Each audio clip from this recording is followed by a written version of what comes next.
el práctico 1 que deben entregar hoy. Les puse otro práctico 2 en la plataforma de Classroom. A los del X1 todavía no les he cambiado al Classroom. Es que he estado súper ocupada estos días. Ando a full. Así que no les pude mudar. Los mantuve en el grupo de Z2. Ahora los voy a cambiar al Z1, al X1, ¿ya? Así es que pueden subirla todavía. No la suban al grupo de al X1 lo suben, por favor, los del X1, y al grupo Z2 los del Z2, para que así pueda evaluar todos sus prácticos, ¿ya? ¿Tuvieron alguna duda, chicos, en el práctico 1? A ver, aquí estoy. A ver, ¿dónde estoy aquí?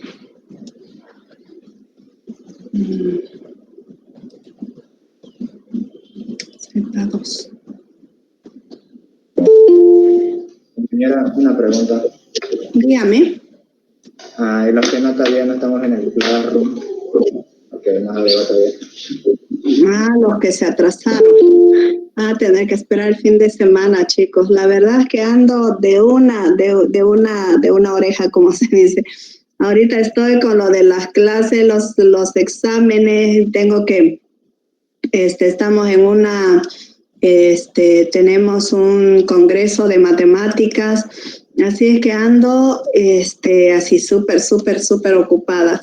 Y voy a tener que hacerlo el fin de semana nomás. Los que no los he inscrito todavía son los que llegaron tarde, ¿no? ¿Ya? Un poquito de paciencia, por favor.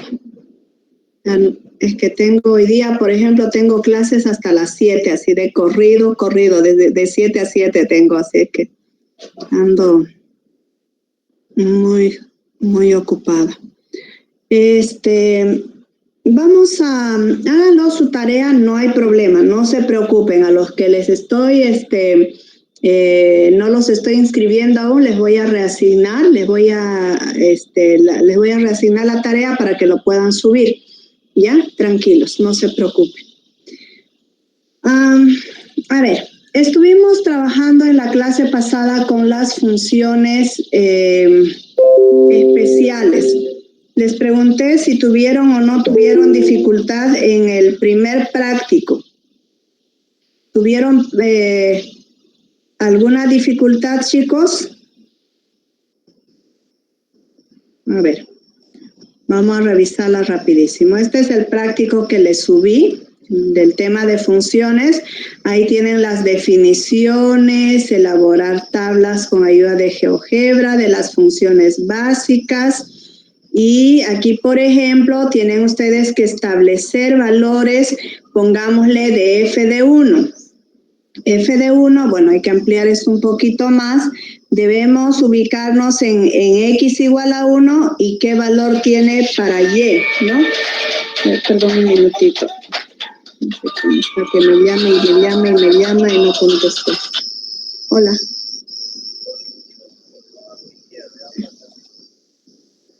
Estoy ahorita en clase. Por favor, más tardecita. Gracias. Bien, entonces le decía que en este caso simplemente tienen que igualar, digamos, para f de 1, en f de 1 encontrar el valor que le corresponde, ¿no? Entonces en x igual a 1 me posiciono y ubico el valor de f de 1. Ahora dice, ¿para qué valores de x, f de x es igual a 1? ¿Qué significa eso? Debo posicionarme en y igual a 1 y buscar qué valores tiene x, ¿no? Simplemente eso, trazo una recta horizontal y lo que choque con las funciones, ese va a ser mi valor de x, ¿de acuerdo? Y de ese modo entonces responderían esa pregunta número 3. Bueno, espero que no hayan tenido ninguna dificultad, así que es más esta parte teórica, ¿no? Luego ya en el práctico 2, que también ya les subí, ¿dónde está? Esta es la tarea 2, esa es la clasificación de funciones, ¿no? Entonces aquí había que encontrar dominio de imagen de las diferentes funciones y clasificarla. Por ejemplo, la primera, ¿qué tipo de función es? Es una función polinómica de primer grado, una función polinómica de segundo grado, la G. Esa SQRT significa raíz cuadrada, por si acaso, ¿ya? Aquí tienen, por ejemplo, la función n. ¿Esta qué es? N root. Creo que también. Raíz también, ¿no? Raíz cúbica. Raíz cúbica es de X. Sí, es raíz cúbica de X. ¿De acuerdo? Entonces ahí tienen las diferentes funciones para poderlas clasificar. Aquí, por ejemplo, sí, tienen también funciones racionales, ¿no? Entonces hay que determinar dominio y dominio de imagen. Dice aquí, graficar manualmente y con ayuda de GeoGebra. O sea, lo importante en esta clasificación de funciones, quiero que ustedes aprendan a identificar, a reconocer. Por ejemplo, si a mí me muestran una gráfica, inmediatamente decir, esta es una función logarítmica, o es una función polinómica de segundo grado, o es una función cúbica, o sea, reconocer inmediatamente por la forma que tiene. ¿Por qué es importante esto? Justamente ahora en este Congreso de Matemáticas que les hablaba, se está tratando sobre temas de resolución de problemas y de modelación matemática. Entonces, anoche en la primera conferencia que hubo, nos comentaba el doctor que dio la conferencia de que, por ejemplo, es cierto, es que se está trabajando mucho con modelación matemática y era una modelación de alto vuelo, ¿no? Así que es muy, muy interesante tomar en cuenta que las herramientas que hoy en día utilizamos ya cada vez van cambiando más y más. Recientemente pasaron o dieron unos cursos gratuitos en Coursera. Creo que a mis estudiantes que estaban el semestre pasado les comenté para que se pudieran inscribir en algunos cursos, los que pudieran, porque era gratuito, ¿no?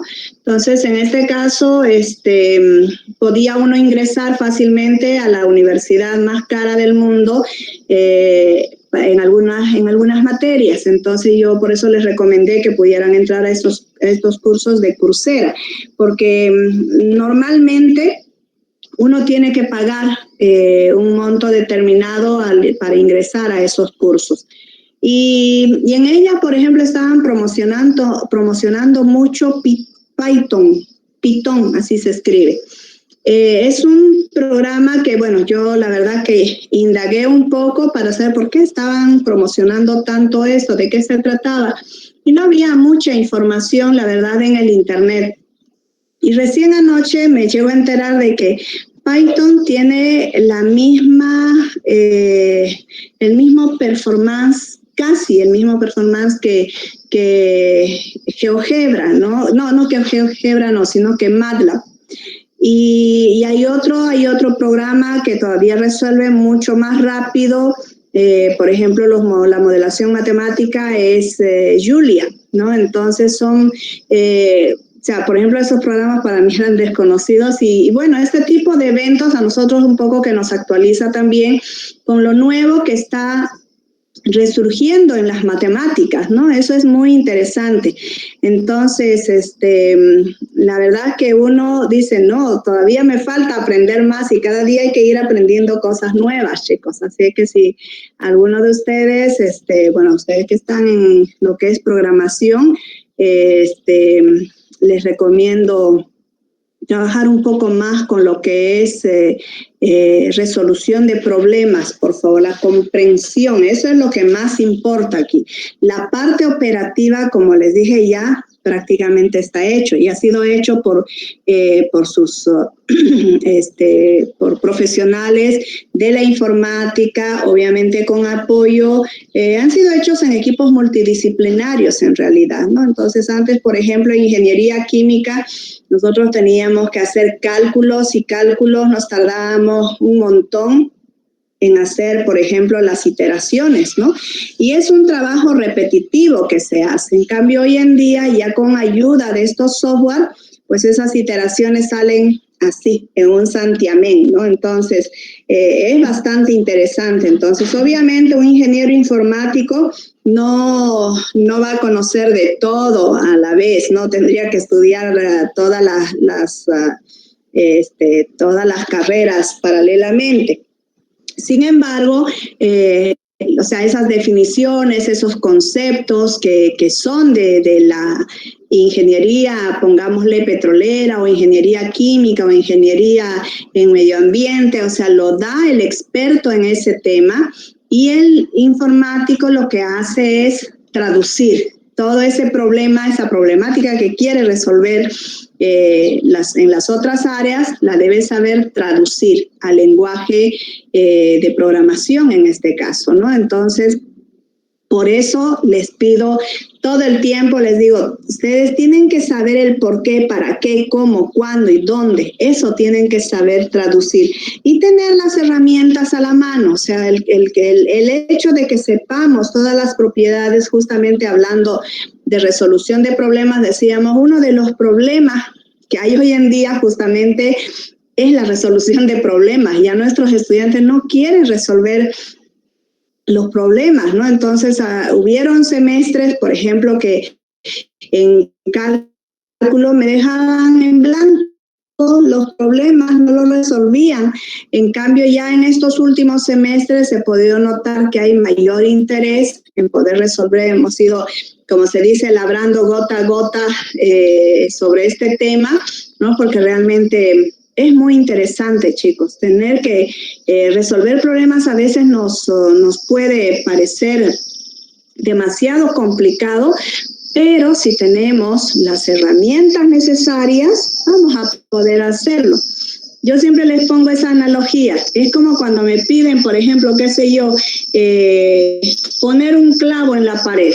Para poner un clavo no es suficiente que tenga el clavo y lo coloque. Seguramente voy a necesitar de un martillo y de pronto si está en una zona más alta voy a necesitar de una escalera o algún otro lugar donde poder apoyarme y poder alcanzar a ese lugar, ¿no? O sea, básicamente eso debo tener.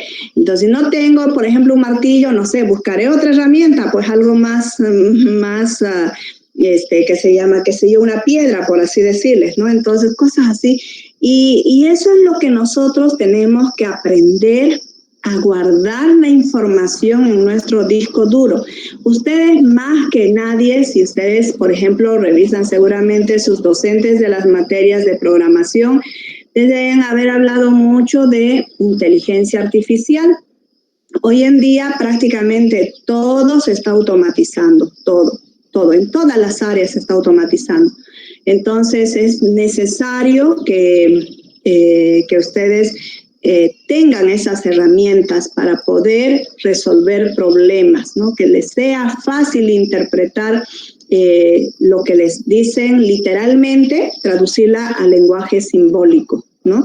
De eso se trata, ¿de acuerdo? Entonces, eso es lo que deben saber hacer, interpretar, ir de la gráfica al modelo, del modelo a la gráfica.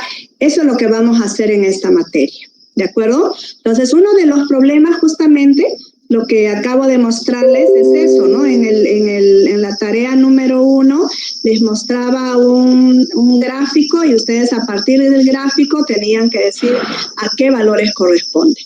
E igualmente, si conozco la función, la gráfica de la función, puedo identificar de qué función se trata, si es una función racional, irracional, logarítmica, exponencial, de qué función se trata.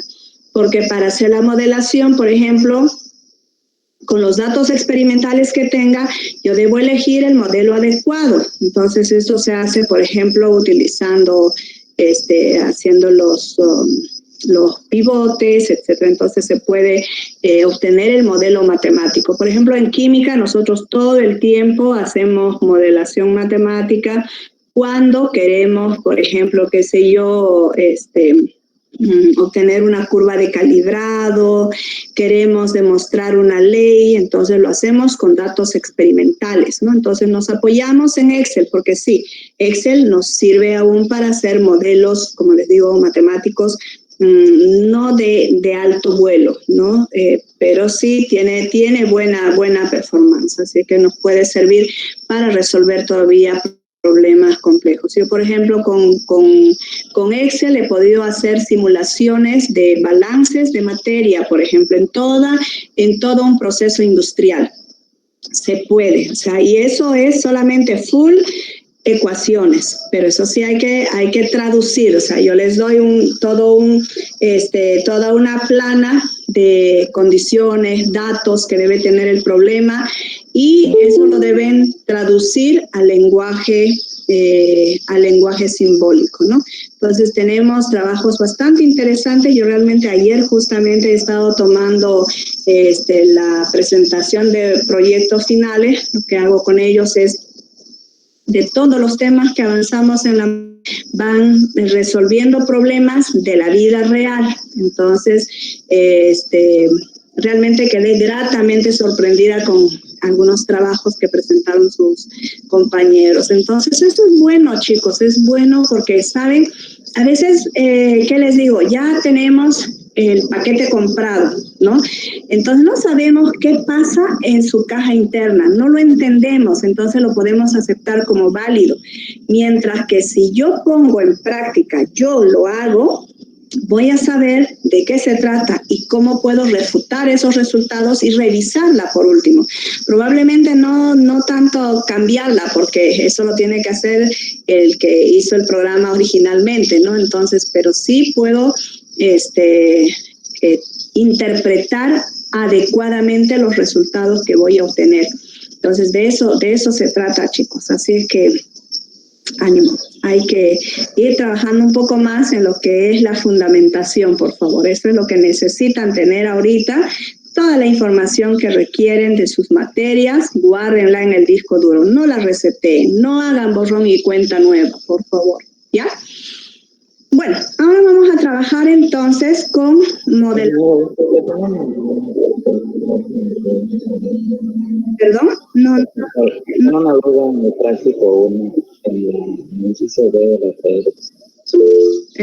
Del práctico 1, ¿cuándo deben presentar? No, en el inciso B de la red. A ver. Creo, no sé si es lo mismo, pero a ver, un minutito. El inciso D dice. B. Ya. Estime el valor de f de 1. El valor de f de 1, ¿qué valor tendría en la gráfica? F de 1, sí, parecía ser la misma pregunta, ¿no? Establezca el valor de f de 1, significa, bueno, me posiciono en 1, en x igual a 1, y el valor va a ser su correspondiente en y. Y estimar el valor de f de 1 prácticamente sería lo mismo, ¿no? Es un valor aproximado, digamos, no es un valor exacto. Sabemos que esta, por ejemplo, es una línea recta, entonces, bueno, no va a haber mucha variación seguramente en el valor que podamos obtener a partir de la gráfica, ¿no? Pero si fuera una función, pongámosle cuadrática u otra función, no sé, exponencial, de pronto estimar significa aproximar ese valor. Entonces aquí tendrían ese valor. Prácticamente sería el mismo resultado que tengan en A y B. ¿Eso quería preguntar? Sí, gracias. Ya, muy bien. Vamos entonces ahora. Ya vimos todas las propiedades, vimos la clasificación de funciones. Vamos a hacer luego vamos a hacer un pequeño taller, ¿sí? Pero antes quiero explicarles justamente sobre modelación de funciones lineales, funciones. Espérenme un ratingo que quiero descargarla, porque lo cerré mi libro. Un minutito, por favor.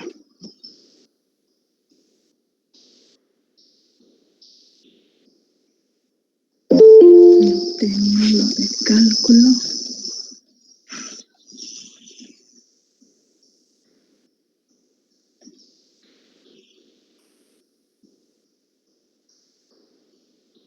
Ya. Muy bien. Estamos utilizando, como le decía, este libro es muy, muy interesante. Supongo que ya lo han ido estudiando. En ella van a encontrar, por ejemplo, bastantes, como les decía, no van a encontrar ejercicios complejos para la parte operativa, ¿no? Pero sí van a encontrar muchos problememas para resolver. Así que vamos a empezar por allí. Miren, funciones y modelos. Aquí vemos la página 10. Aquí. Vean, por ejemplo, en este caso, a ver, voy a, ahí tengo el libro. Una de las, en primer lugar, para resolver los problemas, hay 4 etapas fundamentales. Una es la comprensión del problema, qué es lo que me están pidiendo resolver, ¿no? ¿Con qué datos cuento? ¿Cuáles son mis incógnitas? ¿Con qué condiciones cuento? Esas deben ser mis preguntas de entrada, ¿sí? Y con eso comprendo bien el problema. Luego, una vez que comprendí el problema, la relaciono con una teoría.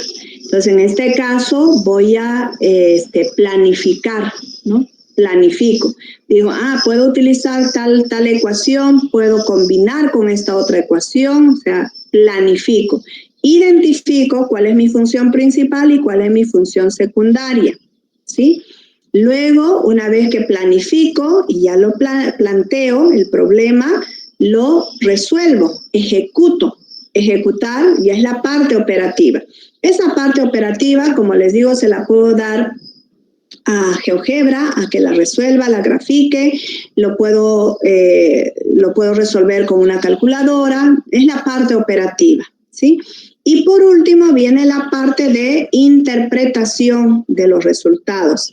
¿Está bien? ¿Es correcto? ¿Cómo se comporta esta función? ¿Es creciente? ¿Decreciente? Es el análisis que debo hacer al resultado obtenido, ¿sí? Bien, entonces aquí, por ejemplo, nos dicen 4 maneras de representar una función. Vean que aquí en esta tabla tenemos valores, por ejemplo, aquí cuando yo veo una tabla como esta, probablemente me hace pensar de que me están pidiendo calcular o representar cómo es el crecimiento de una población. En este caso tomamos desde 1900 hasta 2010, ¿no? Cómo ha ido aumentando la población. Entonces, si yo ploteo estos puntos, estos valores, por ejemplo, en Excel, voy a poder identificar fácilmente qué forma tiene esta función. Esa es una forma de hacerlo. Ese es un modelo que vamos a encontrar. Enseguida lo vamos a hacer. Ahora, la otra forma tendría que ser esta. Vean, aquí dice, las funciones surgen siempre que una cantidad depende de otra. Por eso es que cuando hablamos de funciones, hablamos de una variable dependiente y una variable independiente. Entonces, en este caso, por ejemplo, el área de un círculo depende de su radio. Eso significa que el radio será la variable independiente y el área la variable dependiente. R hace las veces de X y A hace las veces de Y. ¿Está bien? Claro, en este caso, por ejemplo, si hablo de radio, no puedo hablar de un valor negativo. Definitivamente porque en este caso el radio es una dimensión. Entonces, solo podrá tomar valores positivos. Ahora, otra, por ejemplo, la población humana del mundo P depende del tiempo. O sea, en este caso la población está en función del tiempo. Eso significa que la variable tiempo hace las veces de X y la variable P hace las veces de Y.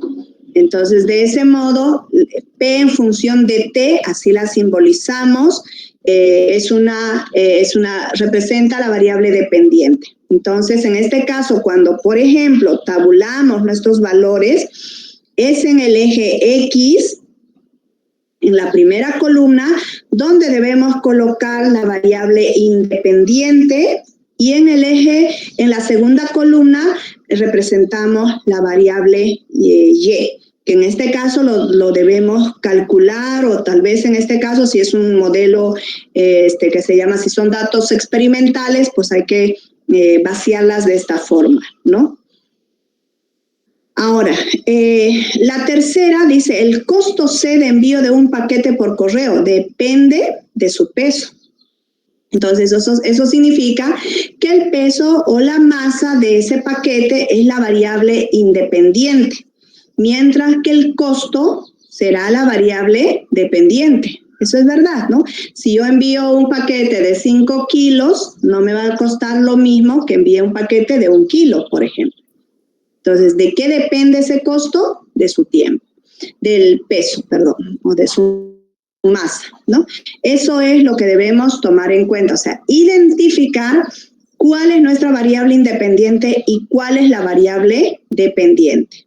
¿Listo? Aquí tenemos otra, por ejemplo, la aceleración vertical A del suelo. ¿De qué depende? Por ejemplo, esta medida por un sismógrafo durante un terremoto es una función del tiempo transcurrido, ¿no? Entonces, la aceleración vertical, por ejemplo, cuando yo lanzo una pelota hacia arriba, ¿de qué depende? En este caso va a depender del tiempo que transcurra en alcanzar el punto máximo y luego va a descender otra vez, ¿no? Entonces, de eso depende la aceleración. Entonces, vean, en cada problema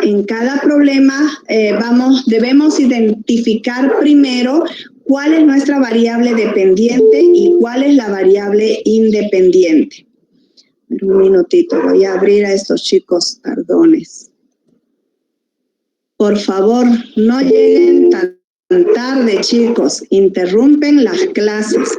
Están así como cuando estamos en la clase presencial todo el tiempo, tocando la puerta y no dejan pasar clases e interrumpen, ¿ya? Dentro de los 15 minutos los dejo entrar, no tarde, ¿ya?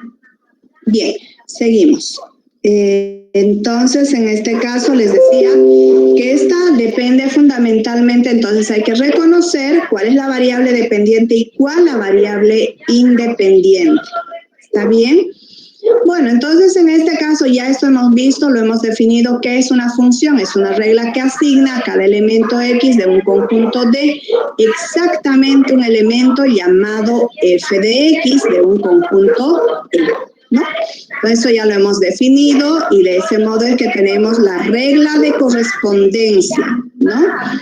Bueno, entonces aquí tenemos las funciones y es así como se definen. Por ejemplo, en la tarea 1 les daba ese... Perdón,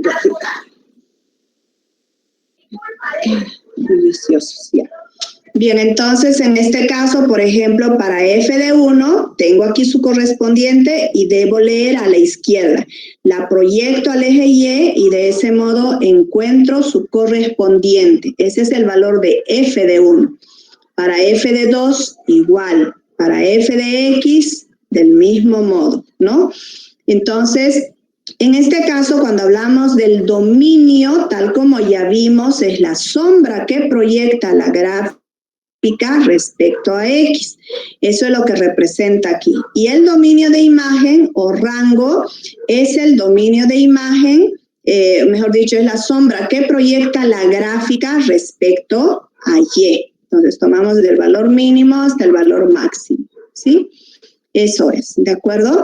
Entonces, en este caso, por ejemplo, nos dice la gráfica de una función f se muestra en la figura 6, esta figura. Aquí, por ejemplo, ¿qué tipo de función sería esta? ¿Quién me dice? ¿Qué tipo de función es? Seno. Por eso seno. O una función cúbica. Es una función cúbica. Para hacer función seno, sí, la función seno puede tener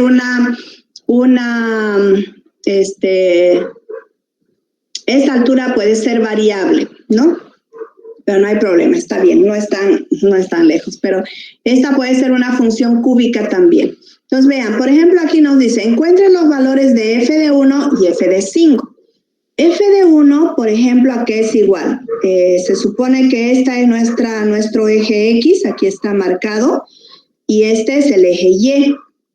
Entonces, para X igual a 1, Y, ¿qué valor toma? Es igual a 3 en la gráfica, ¿verdad? Aquí lo tenemos posicionado. Entonces, aquí tenemos 1, 2, 3 para F de 1. F de 5, aquí tengo 2, 3, 4, 5. F de 5, en este caso, sería igual a 0, porque justo el valor, no, a ver, tengo 1, 2, 3, 4, 5. Miento, no es igual a 0. Tengo aquí un valor que va a ser igual a menos un medio, ¿no? A menos un medio, ¿de acuerdo? Ese sería el valor de f de 5. ¿Cuál es el dominio y el rango de f? ¿El dominio de dónde a dónde va? ¿Quién me dice? En esta gráfica, en la figura 6. ¿Cuál es el dominio? De 0 más infinito. No, ahí para la gráfica. De 1 a 7. No, De 0 a 7. Bajo la curva es de menos 2 a 3. y el dominio de imagen va de menos 2 a 3. Muy bien. A ver, el dominio me dictó una señorita. ¿Cuál es su nombre? Telma. Telma, ¿apellido? Velasco. Ya. Y el dominio de imagen me lo dictó un joven. ¿Quién fue? Eric Lora. Eric Lora, ya. Perfecto. Ahorita le anoto. Ya, muy bien. Entonces, en este caso, como pueden ver, el dominio para esta gráfica solamente va desde 0 hasta 7, como bien dijo su compañera, de 0 a 7. Y el dominio de imagen, como bien dijo su compañero, va desde menos 2, desde este punto mínimo, hasta este punto máximo, que es igual a 4, ¿no? 2, 3, 4.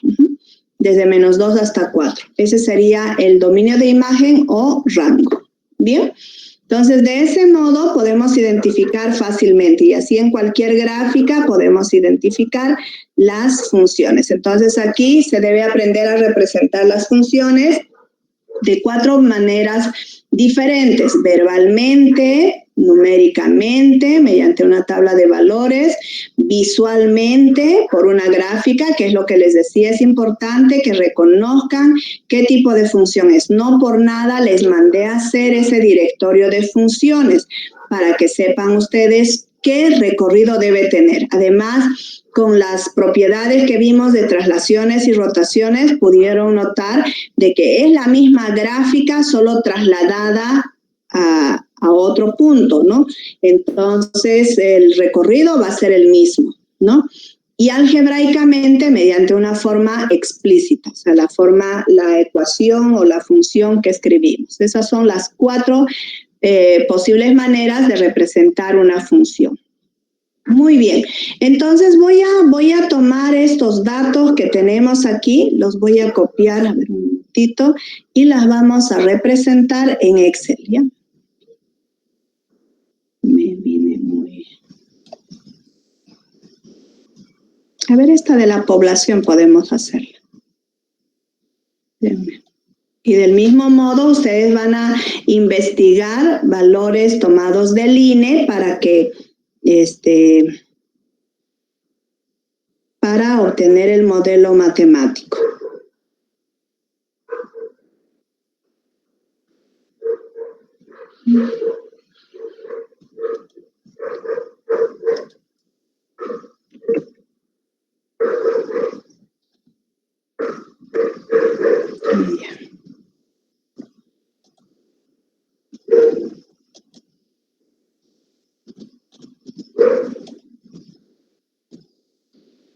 No me está permitiendo recopiar.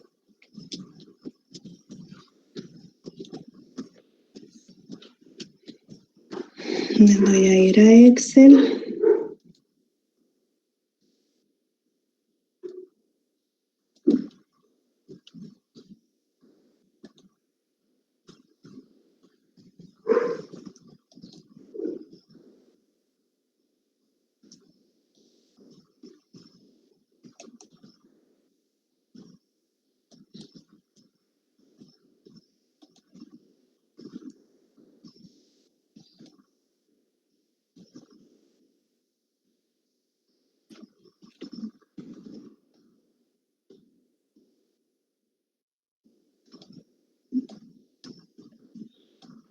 Bueno, aquí tengo mis valores. Esto es para que pueda copiar.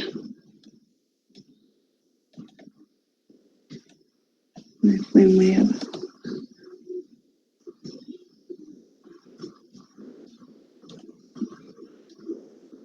Ya. Entonces voy a copiarla aquí. Tengo, por ejemplo, el año 1900.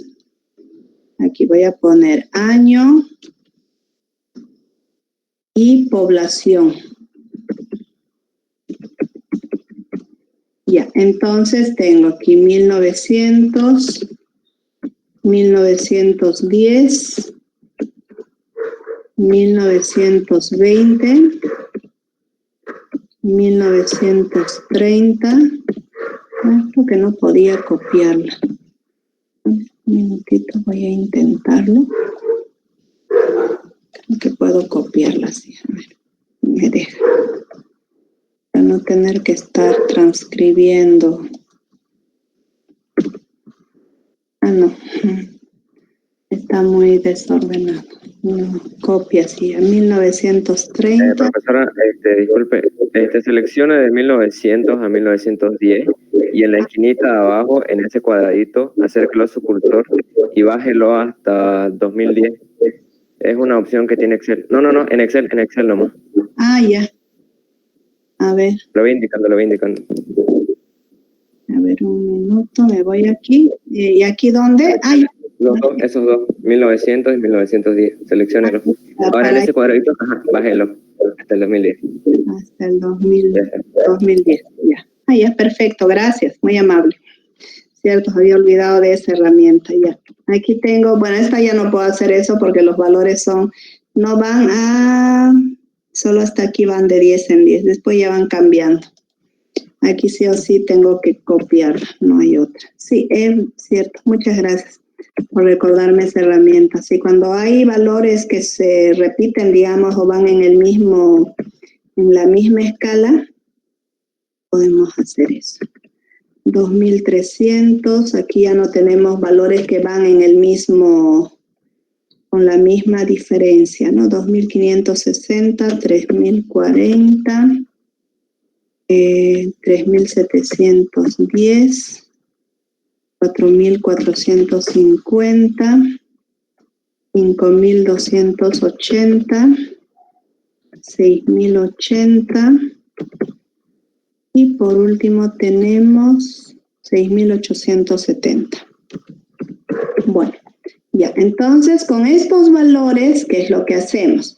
Nos vamos a sombrear las dos columnas. Recordemos que en este caso la población está dada en función del tiempo. Entonces nos vamos a insertar gráficos. Nos vamos aquí. Tenemos los puntos dispersos y fíjense que estos puntos dispersos tienen una forma casi exponencial. Si yo hago un clic derecho en cualquiera de estos puntos, se despliega esta ventanita que dice agregar línea de tendencia. Entonces, por defecto me sale una función lineal. Sin embargo, sé que esta no es una función lineal. No tiene la forma de una función lineal, sino más bien de una forma exponencial. Entonces, vamos a ponerle aquí Esta tiene la forma exponencial y vean que prácticamente la mayoría de los puntos pasa por ese valor. O de pronto podría poner tal vez una función polinómica de segundo grado. Esa pasa todavía por más puntos. Fíjense, en este caso, cuando elegí la forma exponencial, habían algunos puntos que no pasaban mejor dicho, la función no pasaba por todos los puntos. En cambio, si elijo la función polinómica de grado 2, ¿no? Lo tienen aquí. En este caso, pasa por la mayoría de los puntos. Entonces, este es el modelo que voy a elegir. Entonces, aquí en la parte inferior tengo presentar la ecuación del gráfico y presentar el valor de R cuadrado. Como ven, en este caso, el valor de R cuadrado nos muestra el grado de dispersión que tienen nuestros valores experimentales. Cuanto más cercano esté a 1, es mejor. Cuanto más alejado esté de 1, definitivamente no es el modelo adecuado para esos datos experimentales. ¿Está bien? Entonces, aquí tenemos la ecuación de nuestra función cuadrática que representa esta ecuación. ¿Eso qué significa entonces? Que la población, en este caso, no ha ido creciendo linealmente, sino de una forma polinómica de segundo grado, es decir, como una parábola, ¿no? Ha tenido un crecimiento casi, podemos decir, paraboloide, ¿no? Entonces, de ese modo, no, está mal dicho. El paraboloide es en el sistema tridimensional. En este caso, tendría un crecimiento en forma polinómica de segundo grado. Esa es la forma correcta de expresar. ¿De acuerdo? Entonces, así es como podemos obtener entonces la tendencia del crecimiento, de las funciones. Por ejemplo, aquí podemos decir que la población fue en forma creciente porque ha ido aumentando. De pronto, cuando hay una mortandad, por ejemplo, probablemente con este problema del COVID, la población ha ido disminuyendo, ¿no? O de pronto mantuvo su equilibrio, ¿no? En este caso, recuerden que si fallece una persona, hay otros niños que van naciendo. Entonces, muchas veces se dice, por 10 niños que nacen, hay una persona que muere. Entonces, en este caso, de pronto hubo más cantidad de muertes, entonces probablemente se encontró un equilibrio, se alcanzó una meseta. Esa famosa meseta es de la que se hablaba todo el tiempo en esta época del COVID, por ejemplo, ¿no?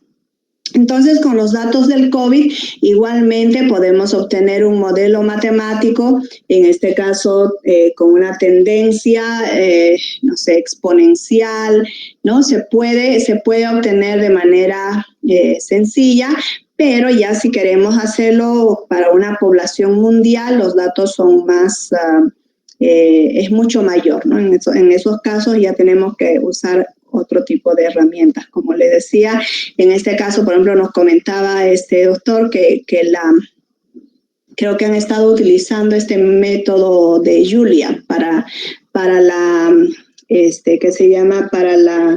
modelación matemática en este problema del COVID, ¿no?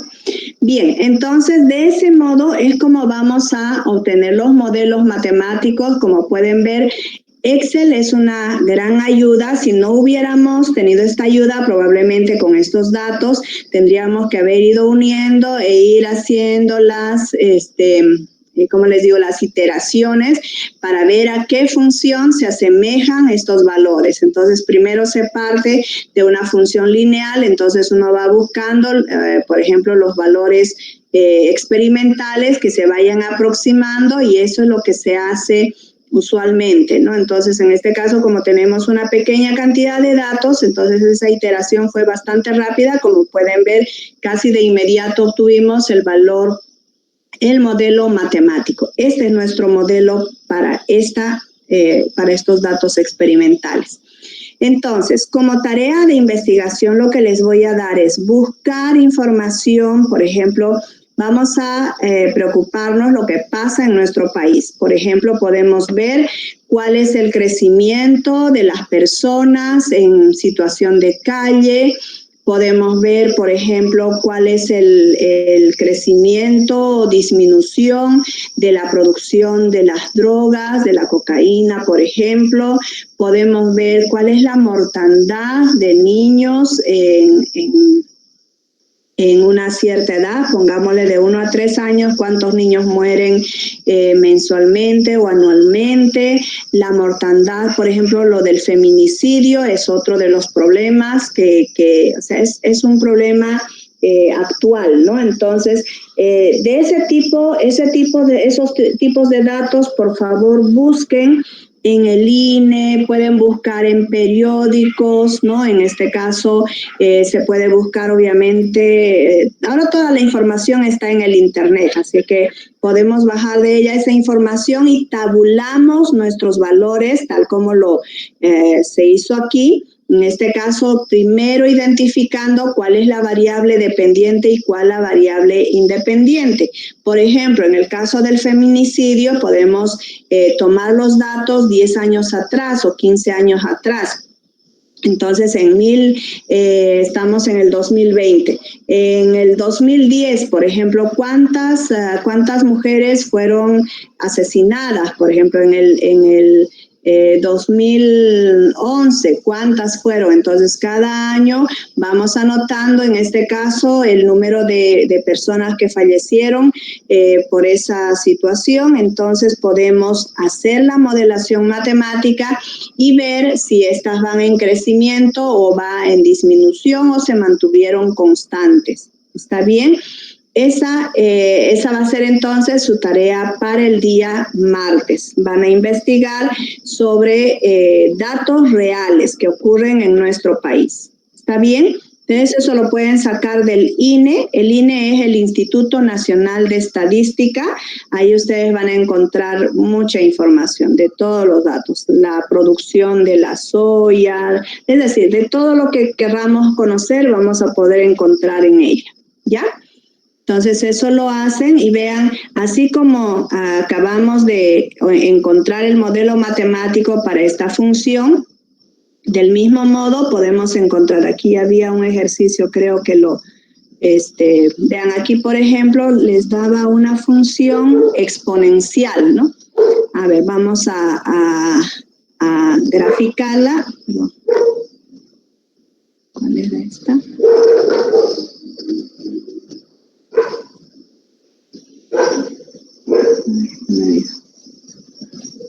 Aquí tenemos varios problemas para resolver, así es que de la misma forma lo van a desarrollar.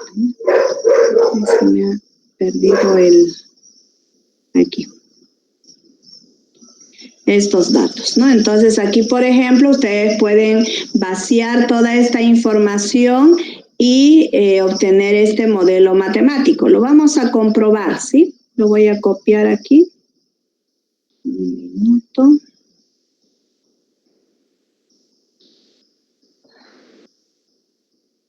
Esto, por ejemplo, ¿qué es lo que modela? A ver, dice, se nos da una descripción de la función en palabras de la población humana del mundo en el tiempo. Vamos a medir así, se corresponde con el año 1900, esa es la otra función. Aquí, por ejemplo, esta la obtuvieron como una función exponencial, ¿no? A ver, por supuesto, es posible conseguir la fórmula explícita que proporcione la población exacta, pero es posible encontrar una expresión para una función que aproxime. Bueno, inicialmente habíamos visto una función exponencial, pero no pasaba justamente por todos los puntos, ¿no? Algo así nos salía, ¿se acuerdan? Con una función exponencial, ¿no? En cambio, con la función cuadrática, por ella pasaban más puntos experimentales. Entonces, fue por eso que nosotros elegimos, por ejemplo, aquí, más puntos, diré una función cuadrática. Entonces, vean, por ejemplo, en este caso, si nos pidieran, pongámosle, por ejemplo, ¿cuál será la población en el año ¿cuál habrá sido la población en el año 1995, por ejemplo? En este caso, fíjense que no tenemos ese valor experimental. Entonces, ¿qué tendríamos que hacer? En este caso, tendríamos que sustituir esta X por 1995 y nos dará la población para ese año. O que nos digan, por ejemplo, ¿cuál ha sido la población en 1982? En 1982 fue tal la población. Debo reemplazar esta X por 1982 y me dará esa población. Si digo, por ejemplo, lo siguiente. ¿Cuándo habrá sido cuando la población era de 6,000, por ejemplo, de 6,000 millones? Entonces, en este caso, ¿cuándo la población fue de 6,000 millones? Entonces, ¿cuándo? Me están pidiendo el tiempo. Entonces, en este caso, ¿qué tendré que hacer? Reemplazo esta Y por 6,000 millones, ¿no? Y encuentro el valor de X como una ecuación cuadrática. Tendría que resolver esa ecuación cuadrática y obtener el tiempo en la que teníamos esa población. ¿Está bien? Lo que sí debemos tomar en cuenta que en este tipo de funciones no podemos extrapolar. Si bien es cierto, se hacen proyecciones, pero esas proyecciones van a ser, como les digo,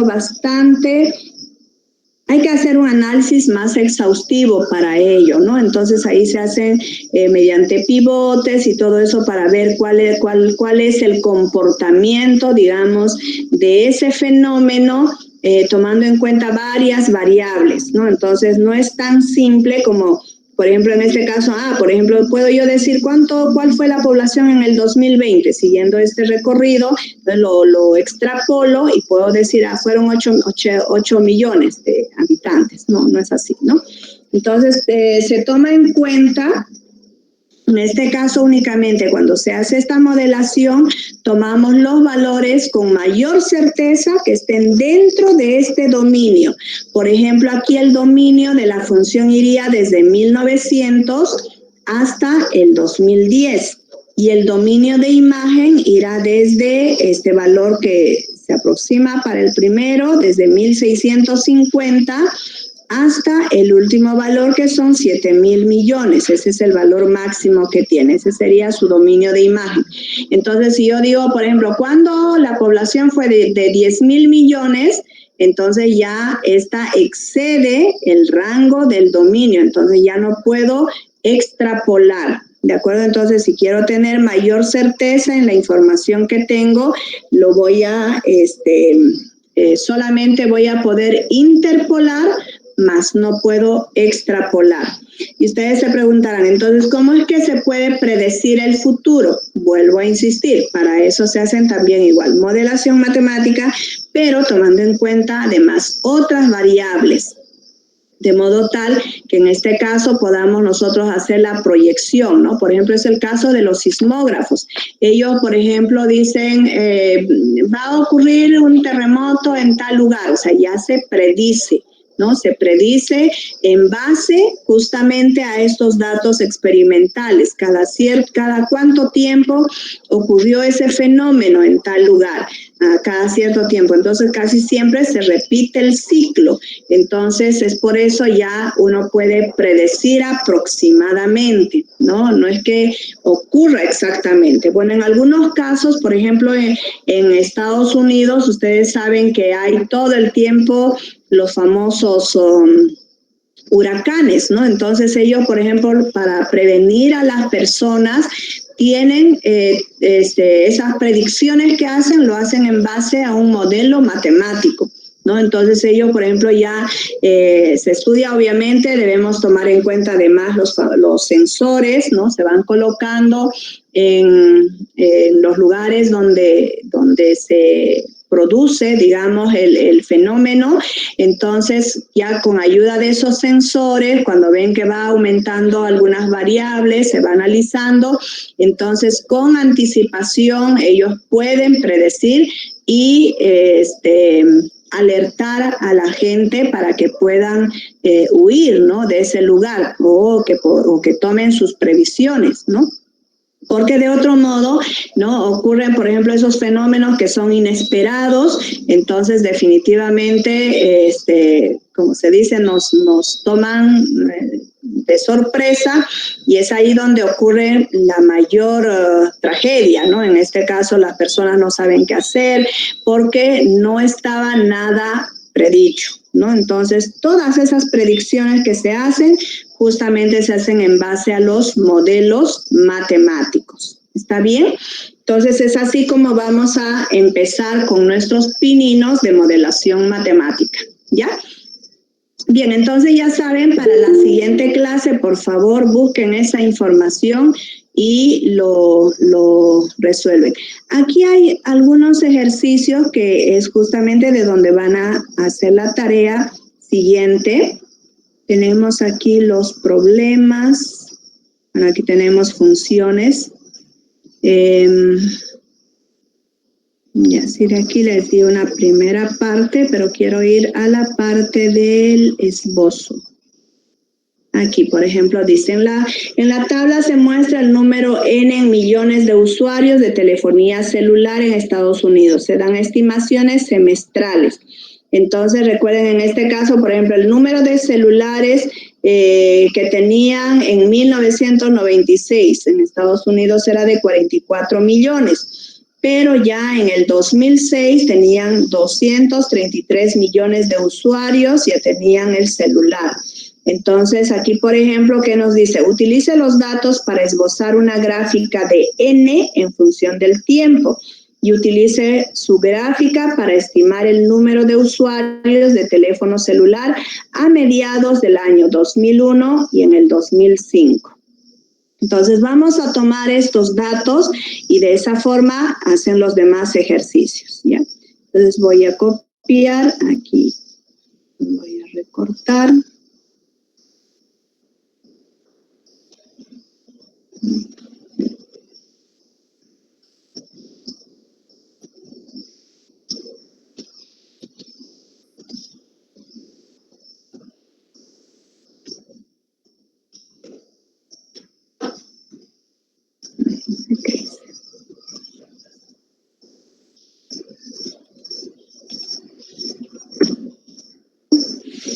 ¿Quiere copiar? Ah, claro, es que no lo inserté.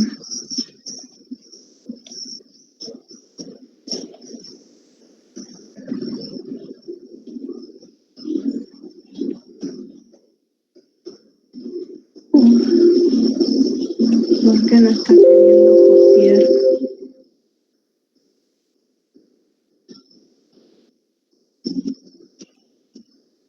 Debería poder copiar.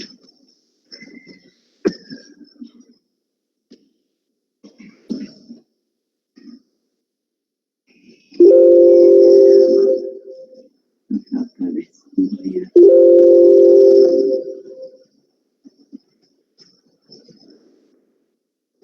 Algo pasó.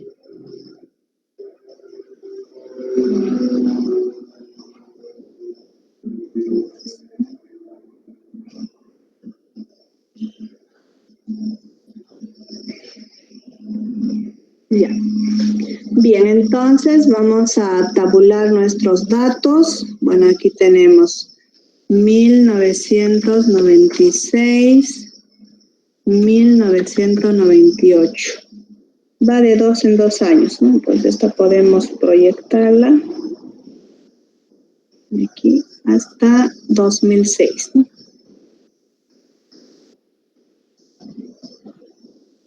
Ya. Y tenemos aquí, esta sí, hay que copiarla, 44, 69, 109, 141, 182 y 233. Ya. Entonces, ¿qué hacemos? En este caso, tomamos las dos columnas, nos vamos a insertar, insertamos los gráficos, las ploteamos. Fíjense que en este caso, por ejemplo, estos puntos, ¿qué tendencia tienen? ¿Quién me dice? Lineal. Lineal. Lineal. Vamos a elegir, voy a hacer un clic derecho en uno de los puntos y pongo agregar línea de tendencia y por defecto ya me da la función lineal. Y realmente pasa por la mayoría de los puntos. En realidad lo que se está haciendo aquí es aplicar el modelo de regresión lineal, por si acaso, ¿no? Entonces, esta ya la tenemos. Vamos a poner aquí que nos dé la ecuación del gráfico, presentar el valor de R cuadrado. Recuerden que este valor de R, cuanto más cercano esté a 1, es mucho mejor. Eso significa que nuestros datos experimentales tienen menor dispersión, ¿no? En cambio, si nos dieran 0,5, habrá que elegir otro modelo donde el valor de R sea el menor posible. ¿Está bien? Bueno, entonces ya tenemos aquí nuestra función lineal. ¿De acuerdo? Ahora, ¿qué es lo que nos pedían en el problema? Nos decían, utilice los datos para esbozar una gráfica de n en función de t. Ya lo hicimos. Ahora, utilice su gráfica para estimar el número de usuarios de teléfono celular a mediados de año en el 2001. O sea, nos están pidiendo encontrar para el 2001, ¿no? A mediados de año en 2001. Sería, ¿cómo le pongo? 2001.5 y en el 2005 nos pide. Entonces aquí sería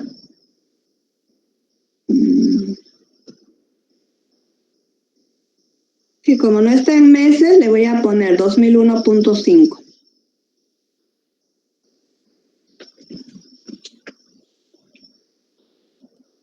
Ya.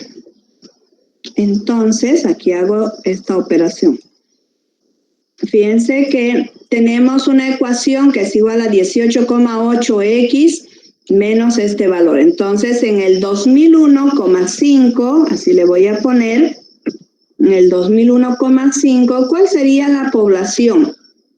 En este caso, esto es igual a 18,8 por el 2001,5 menos 37.489.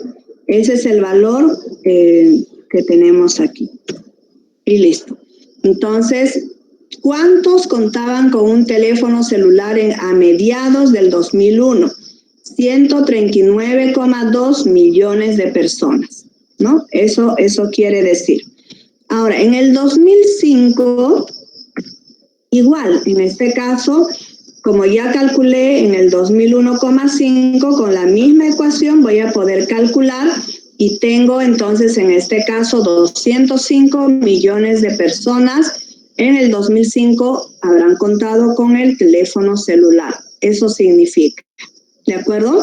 Entonces vean, lo que hice aquí fue escribir esta ecuación lineal y puedo tabular mis valores, ¿no? Entonces, a ver, vamos a comprobar en el 2000. Obviamente, si en el año 2000, por ejemplo, ahí tenemos 111 millones, ¿no? Es cierto, aquí dice, pero aquí dice que tuvieron 109 millones, pero recuerden que en este caso la regresión lineal, ¿no?, está ajustándola a todos los puntos que tenemos aquí. Entonces, si bien es cierto, gráficamente pareciera ser que tenemos un valor que pasa por ese punto, pero no es así, ¿no? En el año 2000 teníamos 109 millones. Sin embargo, esta línea recta está pasando ligeramente superior a esta, ¿no? Entonces, ahí tenemos los 111 millones de personas según esta regresión lineal, ¿de acuerdo? Esa es la forma entonces como podemos hacer el cálculo.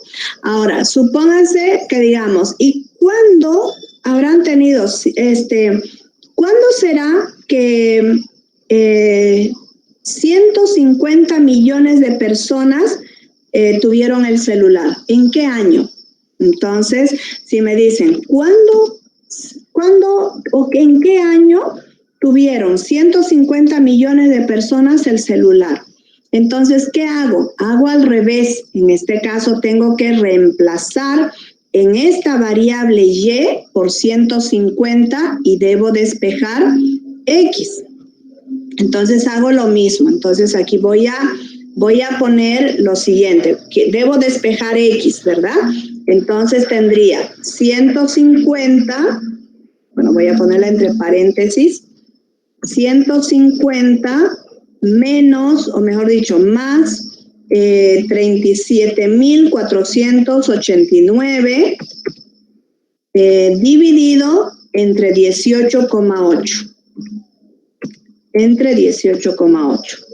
Entonces, en el año 2002, aproximadamente 2002-04 y fracción, habrán tenido 150 millones de personas. Y vean que en este caso realmente en el 2002 tenían, según los datos experimentales, 141 millones de personas. Pero por la regresión lineal, obviamente, después del año 2002, habrán adquirido 150 millones de personas su teléfono celular. Eso significa estos resultados que acabamos de tener. Entonces, de pronto yo puedo decir, y en el año 2010, ¿cuántas personas tendrán el teléfono celular?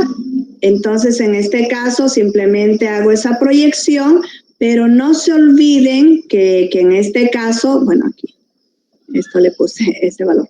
Ya, no se olviden que en este caso, en el 2010 estamos haciendo ya una proyección, o sea, estamos extrapolando. Entonces, este valor no necesariamente es cierto. Es un valor que se puede proyectar, pero no necesariamente es cierto. Porque vean, si yo le cambio algún otro valor aquí, probablemente voy a tener otra línea recta diferente. Por eso es que, por ejemplo, nosotros cuando hacemos ¿qué se llama? El ajuste de las calibraciones según espectrofotómetro, por ejemplo, debemos tener un menos y un más de las concentraciones del analito, ¿no? Supónganse que estoy determinando la concentración de hierro. Entonces, si yo hago mi curva de calibrado entre 0,1 y una parte por millón, solo puedo leer la concentración del hierro de muestras problema que estén dentro de ese dominio.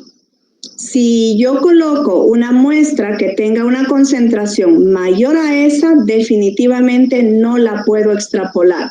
Si quiero medir una muestra desconocida que tenga concentración mayor a la que he establecido en mi curva de calibrado, entonces debo hacer o una dilución de la muestra problema o tengo que ampliarla mi curva de calibrado. Y eso significa que ya voy a tener otra ecuación, ya no va a ser la misma. Entonces, por esa razón se dice que en estos modelos matemáticos lo que está permitido es hacer una interpolación, más no una extrapolación. ¿Está claro eso, chicos? ¿Se entiende bien? Entonces, estas extrapolaciones no son totalmente seguras, ¿no? Pueden darnos una idea, pero no son exactas. ¿Listo? Es así entonces como se modelan las funciones y la interpretación que le podemos dar. ¿Se entendió bien? ¿Quedó claro, chicos? ¿Hola? Sí. Sí. Sí, entendió. Muy bien. Entonces, ustedes van a hacer del libro el ejercicio 24. Tienen aquí una. Más adelante creo que había otra más.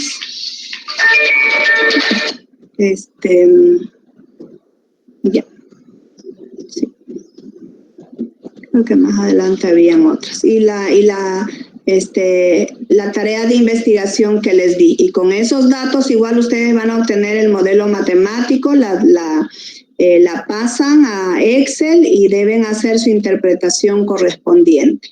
¿Ya? Muy bien. Entonces vamos ahora a la modelación matemática.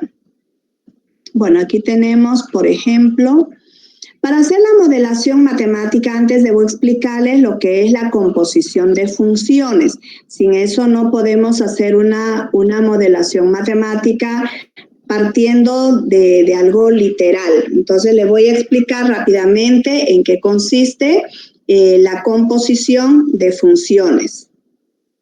No tengo, espérenme, aquí no tengo. Esto se los voy a pasar igual a la plataforma, así que tranquilos, no se preocupen.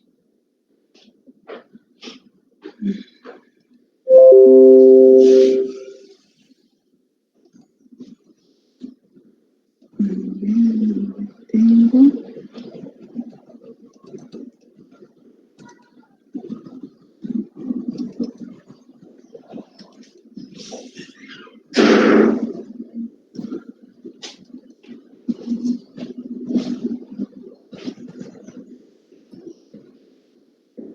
Bien. Bueno, ya en la clase pasada habíamos hablado de la clasificación de funciones, entonces ahora voy a introducirme a lo que es la modelación, composición de funciones, vamos a ver primero, ¿ya? Composición de funciones. Bien, ¿en qué consiste la composición de funciones? Como ustedes bien recordarán, la función f de x, ¿cómo la hemos definido? La función f de x dijimos que es un conjunto de pares ordenados, x, y.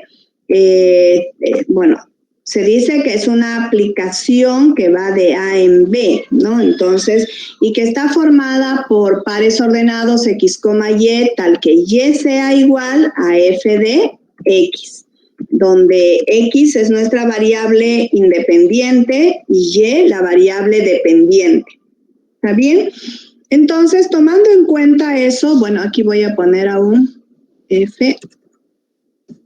Voy a poner así. F es una aplicación de A en B. Un minutito.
Inge.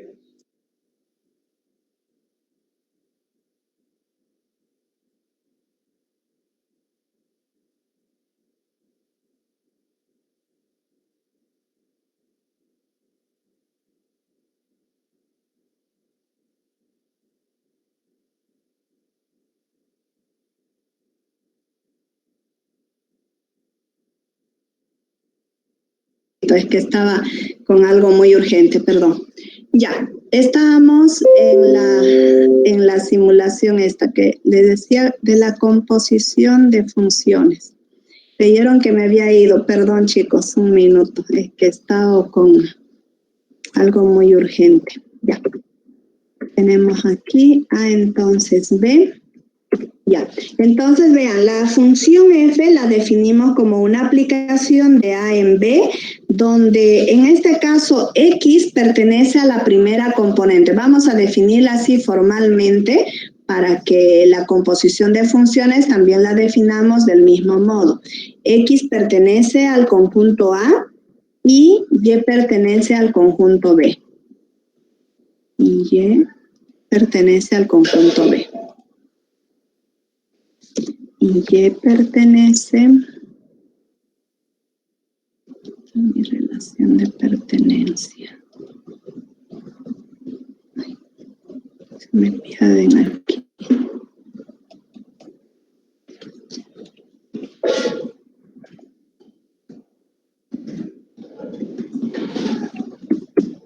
Control B pertenece a B. Ya. X pertenece a Y pertenece a B, tal que Y es, en este caso, Y depende de X, ¿no? Es así como definimos. Entonces, involucramos otra función muy similar a esta, que sería la función G. A eso le llamamos en la modelación matemática, por ejemplo, la función secundaria, es la función G, que va a ir de B en C. Esta va de B en C y también va a estar formada por pares ordenados, pero en este caso tenemos algo en común que es la variable Y. Es el conjunto de llegada del conjunto F, ahora va a ser el conjunto de partida de G. Entonces, en este caso tendríamos esta variable Y, obviamente pertenece al conjunto B, y Z, aquí le voy a poner Z, pertenece al conjunto C. Ahí, esta es Z. Ya.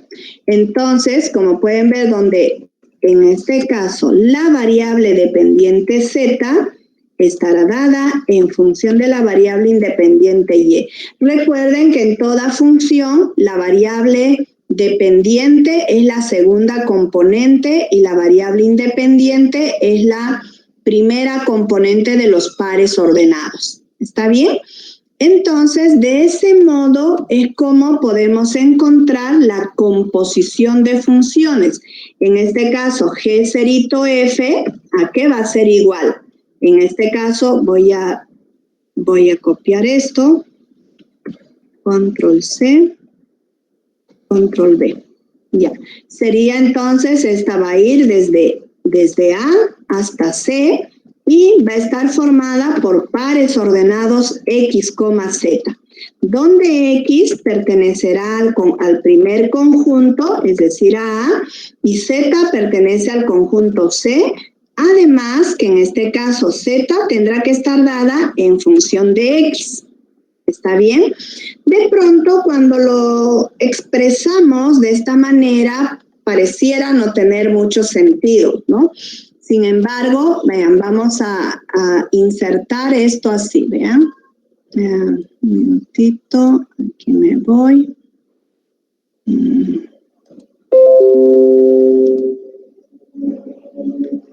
Mujer N.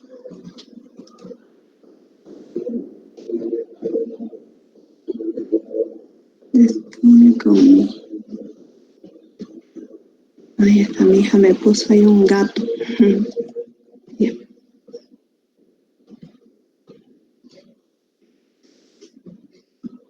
Ok, justo lo tenía ya aquí dibujado. Ya, entonces vean, vamos a hacer lo siguiente. Voy a representar las dos funciones aquí.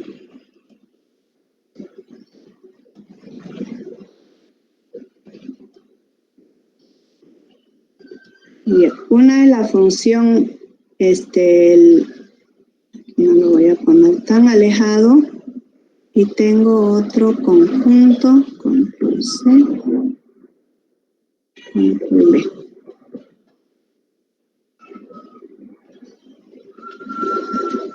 Ya. Listo. Entonces, aquí, por ejemplo, tendría el conjunto A.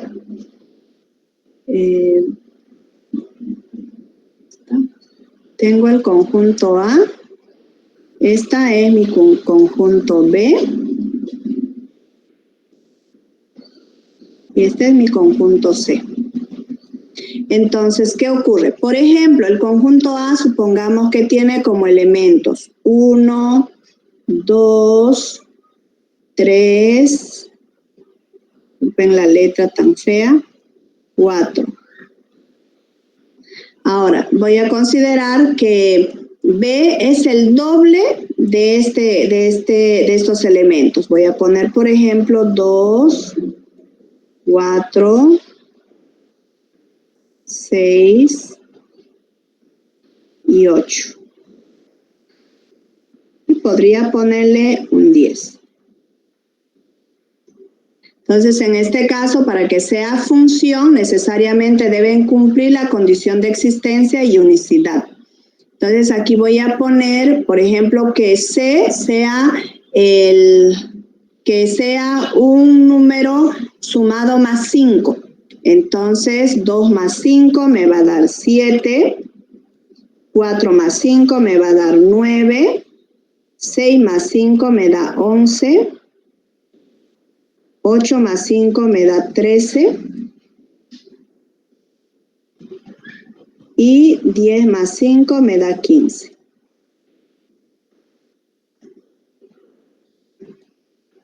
Bien, entonces en este caso, por ejemplo, recuerden que se debe cumplir la condición de existencia y unicidad para que sea función. Entonces, ¿qué es lo que voy a hacer? Voy a unir estos elementos. Por ejemplo, aquí dijimos que B es el doble de A, ¿no? Entonces, 1 estará relacionado con 2, 2 va a estar relacionado con 4, 3 va a estar relacionado con 6 y 4 está relacionado con 8, porque 8 es el doble de 4, 6 es el doble de 3, 4 es el doble de 2 y 2 es el doble de 1. Y en el conjunto C dijimos que los elementos de C resultan de sumarle más 5 a estos elementos de B. Entonces, de ahí resulta que 2 está relacionado con 7, 4 está relacionado con 9, 6 está relacionado con 11, 8 está relacionado con 13, 10 está relacionado con 15. Como pueden ver, tanto F como G, en este caso, son funciones, ¿no? Eso es lo importante. Para realizar una composición de funciones, debemos tener, o ambas deben ser funciones.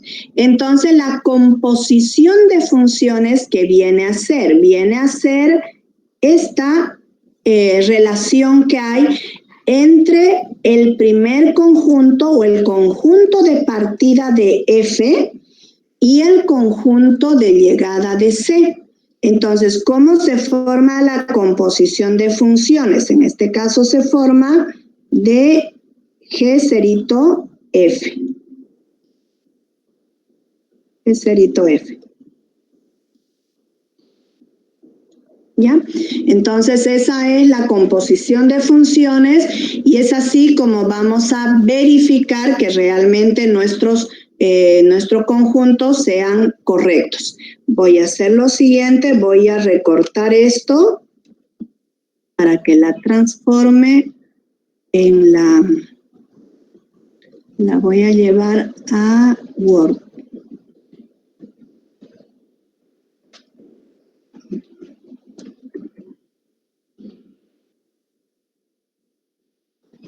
Aquí lo habíamos definido. Entonces, vamos a achicarle esto un poquito para que no sea tan ampuloso. Ya, ahí lo tenemos. Entonces, vean, por ejemplo, en este caso, la función f, ¿qué elementos tendría? Vamos a poner los pares ordenados de la función f.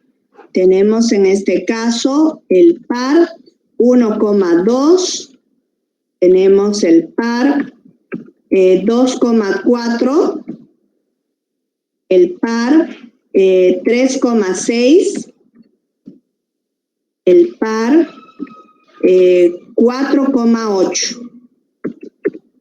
¿Sí? Cerramos la llave. Ahora, la función g, bueno, esta es una función f con minúscula, y la función g, ¿qué elementos tiene? La función g tiene como 2,7, el otro par sería 4,9, el otro par es 6,11, el otro par que tenemos es 8,13 y el otro par sería 10,15. ¿Listo? Ya tenemos entonces, en este caso, los pares ordenados formados para ambas funciones. Ahora, vamos a formar la composición G cerito F. Entonces, G cerito F, ¿qué elementos tendría? En este caso debemos tomar en cuenta que la segunda componente de F, aquí lo voy a subrayar, debe ser igual a la primera componente de F. Entonces, ¿cuál es el nuevo par a formar? 1,7. 1,7. Ahora, hago la misma operación. Busco aquí la segunda componente de F, debe ser igual a la primera componente de G. Entonces, el nuevo par a formar va a ser 2,9. Luego tenemos el otro par. Tengo aquí, el otro par sería, tengo aquí la segunda componente es 6 y la primera componente también es 6. ¿Cuál es el nuevo par a formar? 3,11. Y luego tenemos, en este otro caso, el elemento 8, la segunda componente de F es igual a la primera componente de G. Entonces, el nuevo par a formar es 4,13. Ahora les voy a explicar con el dominio y dominio de imagen más. Listo. En este otro caso ya no tenemos el elemento 10, así que no la tomamos en cuenta esa. Esta sería entonces la composición de G cerito F. Como pueden ver, en este caso, si nosotros analizamos, en esta función, por ejemplo, si parto de 1, llego a 2 y continúo mi trayectoria hasta 7. ¿Cuál es el nuevo par en esa trayectoria? 1,7. Ahora, si parto de 2, llego a 4 y continúo mi trayectoria hasta 9. ¿Cuál es el nuevo par a formar? 2,9. Parto desde 3 hasta 6 y de 6 continúo a 11. El nuevo par a formar es 3,11. Y por último tengo de 4 a 8 y de 8 a 13. El nuevo par a formar es 4,13. Entonces, como pueden ver, en este caso, para formar la composición de funciones, partimos desde el conjunto de partida de F y continuamos hasta el conjunto de llegada en C. ¿Está bien? De ese modo, entonces, obtenemos los nuevos pares ordenados. Ahora, lo vamos a hacer en forma, por comprensión. Entonces, en este caso, la función f ¿qué ecuación tendría? En este caso dijimos que y era igual a 2x, al doble de x, ¿verdad? Y la función g dijimos que resultaba en este caso, y es igual a la primera componente más 5, dijimos, ¿no? Entonces, g serito f, ¿a qué va a ser igual? ¿Ves? En función de z y y. Quiero explicarles primero en función de z para que puedan entenderla mejor. Entonces, z va a ser igual a y más cada una de las funciones. Recuerden que la hemos expresado así. Y debía estar dada en función de x, z debía estar en función de y la composición de funciones z debía estar en función de x, ¿no? Eso es lo que vamos a lograr con esto. Entonces, lo que acabo de decirles, fíjense que por extensión lo que hice fue comparar las segundas componentes de f con las primeras componentes de g. Y así fue que formamos los nuevos pares ordenados. Entonces, en este caso, y que viene a ser la segunda componente de f. Y y, en este caso en g, que viene a ser la primera componente, porque está haciendo las veces de la variable independiente. Entonces, ¿qué debo hacer en este caso? Para formar mi nueva función, lo que voy a hacer es z, escribirla en función de x. ¿Y y qué valor tiene? Y tiene el valor de 2x. Entonces, le sumaré 2x más 5. Ese va a ser entonces mi modelo matemático. Estoy insertando la función f, la estoy insertando dentro de la función g. Eso significa. Entonces, en este caso voy a comprobar que realmente estos pares ordenados que acabo de encontrar por extensión deben satisfacer esta ecuación. Vamos a comprobarla. En este caso, x está haciendo las veces de la primera componente. Entonces, sustituyo.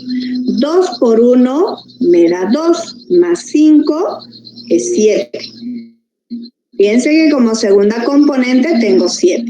Ahora tomo el valor de 2. 2 por 2 es 4, más 5 es 9. Z toma el valor de 9. Ahora sustituyo por 3. 2 por 3, 6, más 5 es 11. Realmente para 3 su correspondiente es 11. Sustituyo por 4. 2 por 4, 8, más 5 me da 13. Y su correspondiente es 13. Entonces significa que esta ecuación que acabo de encontrar es correcta para esta composición de funciones. Es así como se hace la modelación matemática. En la modelación matemática lo que vamos a hacer es identificar la función principal y la función secundaria. Generalmente la función principal es aquella función que debo maximizar o minimizar, ¿no? Por ejemplo, si me piden hallar maximizar el volumen, mi función principal será el volumen de esa figura. Y la función secundaria de pronto puede ser el perímetro, puede ser otra ecuación que debe relacionar con esta ecuación principal. Entonces, lo que estamos haciendo en realidad es sustituir la función secundaria en la función principal. Entonces, en este caso, vean que g viene a ser la función principal y f la función secundaria, ¿de acuerdo? Es así como insertamos la función. Entonces, en cualquier composición de funciones que ustedes realicen, por ejemplo, supónganse, vamos a poner dadas las funciones, por ejemplo, voy a poner la función f, va a ser una composición de y es igual a x al cuadrado menos 1, por ejemplo. Y por otro lado vamos a tener la función g, bueno, aquí mismo pude haberla puesto, la función g, que es igual a, por ejemplo, y es igual a, voy a ponerle una función logarítmica, logaritmo natural de x más 2, por ejemplo, ¿no?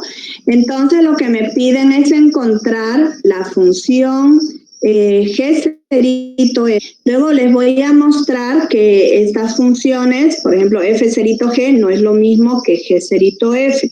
No es conmutativa esta operación, por si acaso, ¿no? Entonces, en este caso, ¿qué es lo que voy a hacer? La función g es mi función principal y dentro de ella voy a insertar la función f de x. ¿De acuerdo? Eso por definición. Así como hicimos aquí, ¿verdad? La función g es nuestra función principal y la función secundaria es f de x. Entonces, en este caso, voy a insertar esta función dentro de la función g. Voy a insertar la función f. ¿Cuál es mi función f? Es x cuadrado menos 1. Entonces, esta la voy a copiar aquí. G en función de x cuadrado menos 1. ¿Y esto dónde voy a reemplazarla? En todo caso, le voy a poner con corchete para que podamos mantener la nomenclatura. ¿Dónde la voy a reemplazar esta x cuadrado menos 1? Acuérdense que cuando me piden hallar, por ejemplo, g de 2, ¿qué es lo que hago? En todas las x de la función g, tendría que reemplazar por 2. Y si aquí me están pidiendo g de x cuadrado menos 1, ¿qué es lo que debo hacer?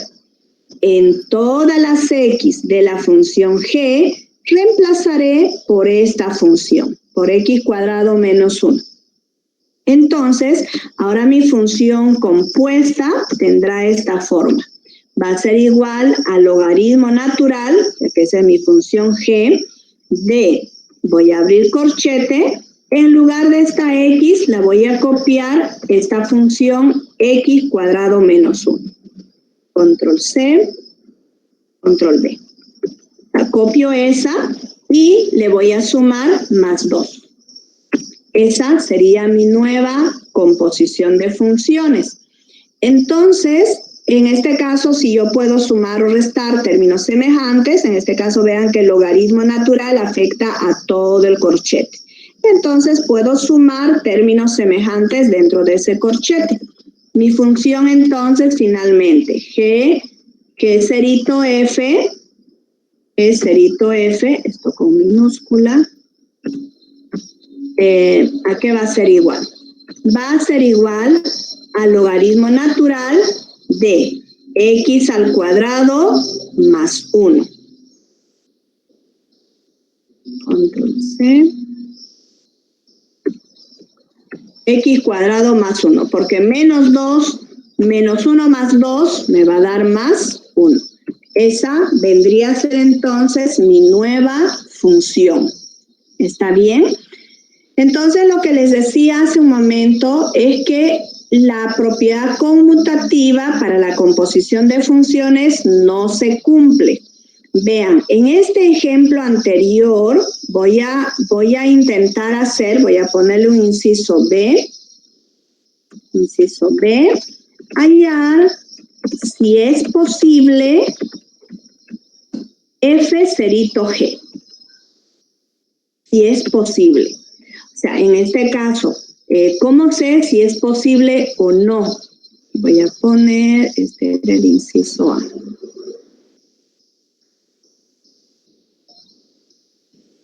Dadas las funciones, ¿no? Encontrar g cerito f, ya lo hicimos, ahora vamos a encontrar f cerito g. Entonces, para hallar f cerito g, ¿qué es lo que hago? Voy a copiar esta función, por ejemplo, voy a ponerla primero, control C, control V.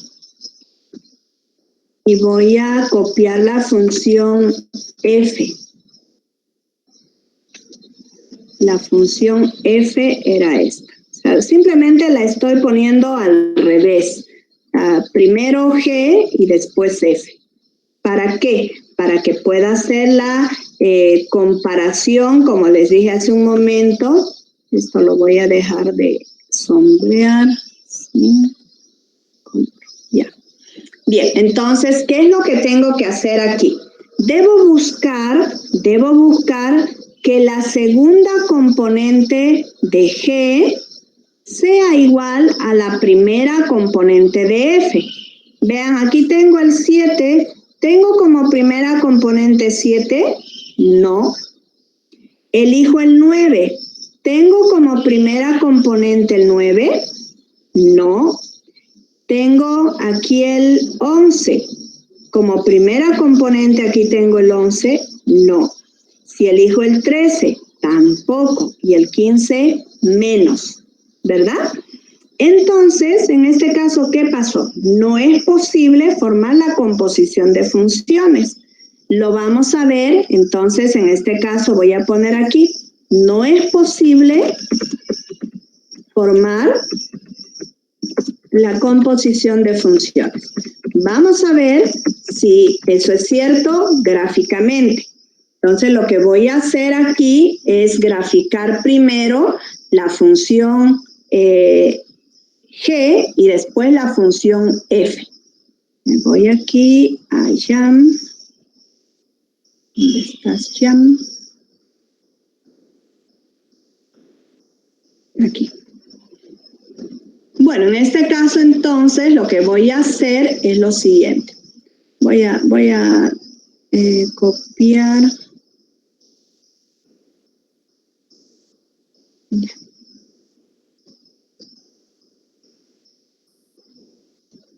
Voy a necesitar uno más grande. Abrir uno nuevo.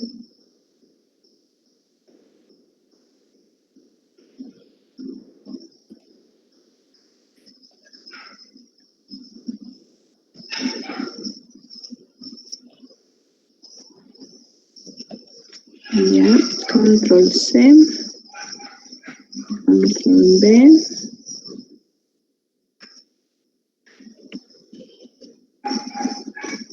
Control B. Tengo los tres circulitos donde voy a ir colocando primero los elementos de la función G. O sea, estas de aquí, 2, 4, 6, 8 y 10. Primero, esas las voy a escribir en la primera, como primer conjunto. Entonces, aquí tengo 2, 4,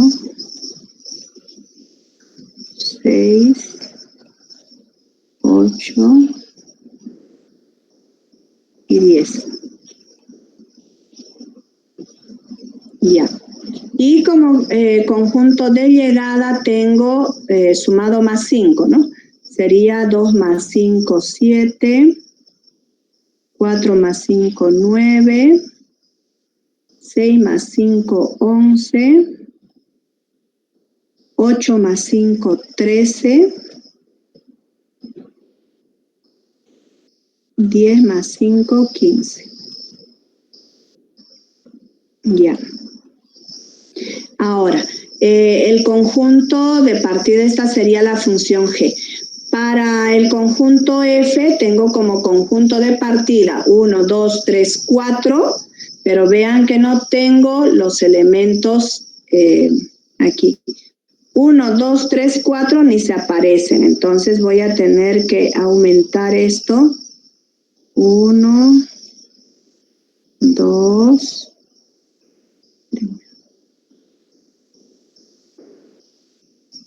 voy a ampliar esto un poquito, ¿ya?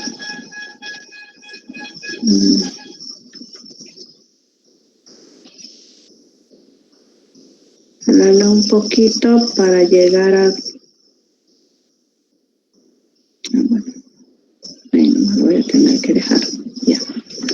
Entonces aquí voy a escribir los elementos que me faltan.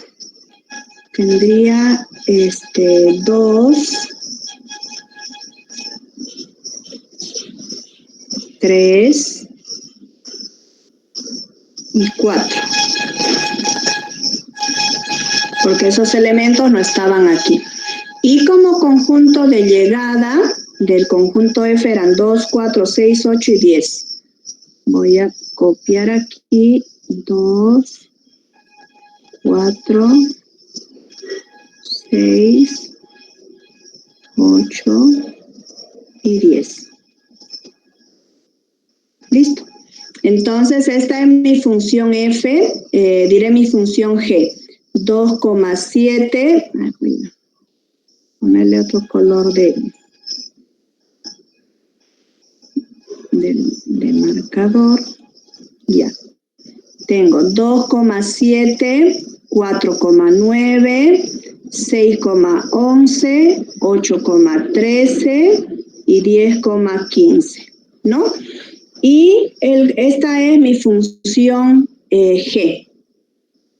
Esta es mi función G.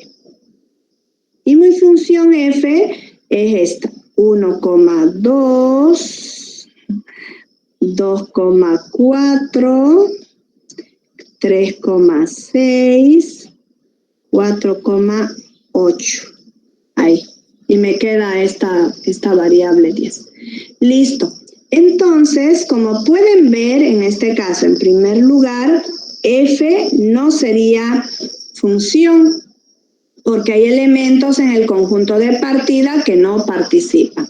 Además, si nosotros buscamos, por ejemplo, en este caso, buscamos elementos que vayan desde el conjunto de partida de G hasta el conjunto de llegada de F, no existe, ¿verdad? Vean, si parto de 2 a 7, no tiene una llegada en el conjunto final. De 4 a 9 tampoco tiene un elemento en el conjunto final. Ninguno de estos. Entonces es por eso que F cerito G, en este caso, no existe. No hay elementos que satisfagan esa condición. No existe. ¿Está bien? Porque no hay pares ordenados que satisfagan esa condición. Es por esa razón que cuando nosotros intentamos obtener esos pares ordenados, no nos dio ninguno. Entonces, había que sacar como conclusión de que no existe esa composición de funciones. Con eso, lo que les estoy mostrando es que la composición de funciones no es conmutativo. Tampoco es su función inversa, cuidado con eso, ¿no? Entonces, generalmente a veces se tiene la falsa idea de que F cerito G es la inversa de G cerito F. Eso no es verdad, ¿de acuerdo? Entonces, aquí vamos a poner bien claro para que no se olviden. Es más, esa es una propiedad que se da. G cerito F no es igual a F cerito G.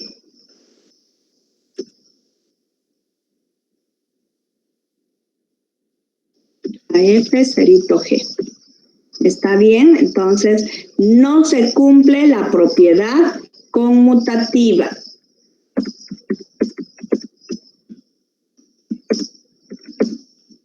Tampoco es su inversa. No se cumple la propiedad conmutativa. Tampoco es su inversa. ¿Está bien?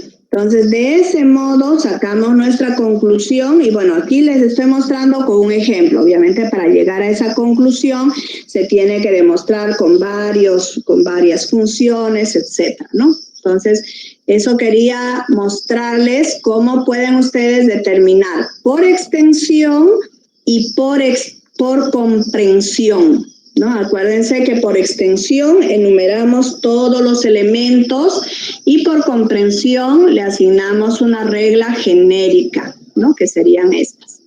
Entonces, estas son las composiciones de funciones que vamos a dar en la modelación matemática. Vamos a utilizar esta composición de funciones. Entonces, a ver, vamos a ver aquí, dadas las funciones, aquí voy a poner inciso A, hallar,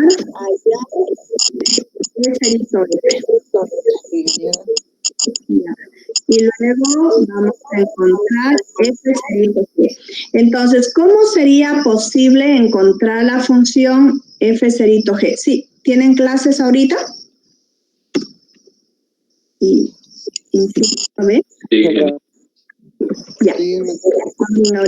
Entonces, esto ustedes lo calculan si es posible. Ya, hallar f'(g).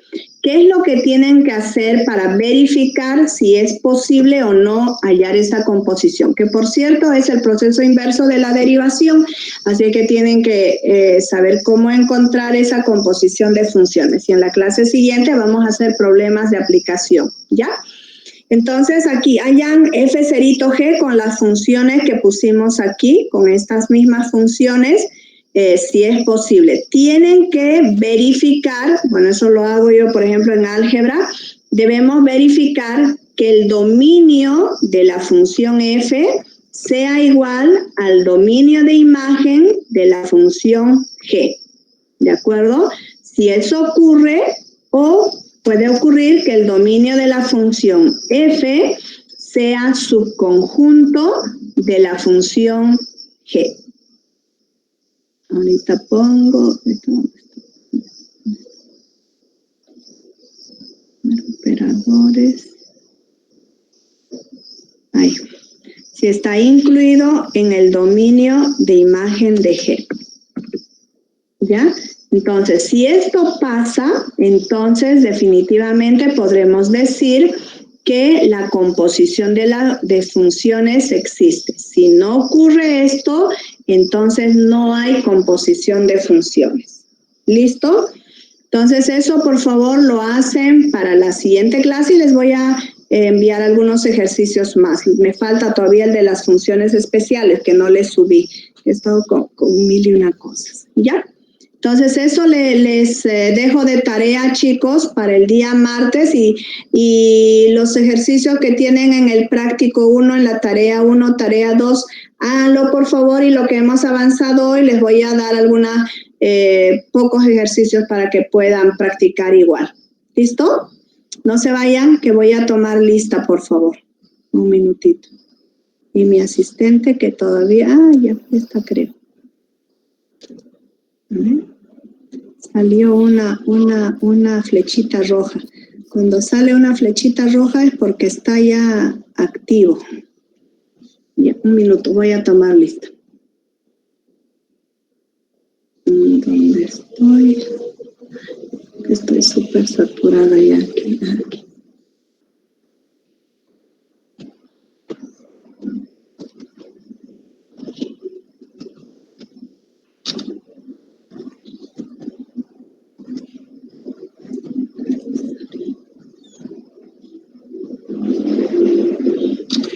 No le pongan ya en el chat, que eso luego no se guarda, me parece. Enrique, lo del chat no se guarda. Así que por ahora voy a tener que tomar así. No he descubierto, no sé qué pasó con el asistente. Llamado Alan Peralta. Algo pasó con eso que ya no funciona. Parece que lo cerraron. Pablo Andrés. Ay, tengo que sacar 101,000 fotos, chicos. Ya. Sí, voy a ver de todas formas esta otra manera de... Hay otras formas de llamar listas, así que para no tener que sacar fotos y saturemos el WhatsApp, voy a buscar esa otra forma. Nos vemos, chicos, que les vaya muy bien. Cuídense, por favor. No. Gracias, ingeniero. Hasta luego. Nos vemos. Te lo voy a mirar, gracias. Hasta luego. Chao, chao. Que les vaya bien. Cuídense. Que vaya bien.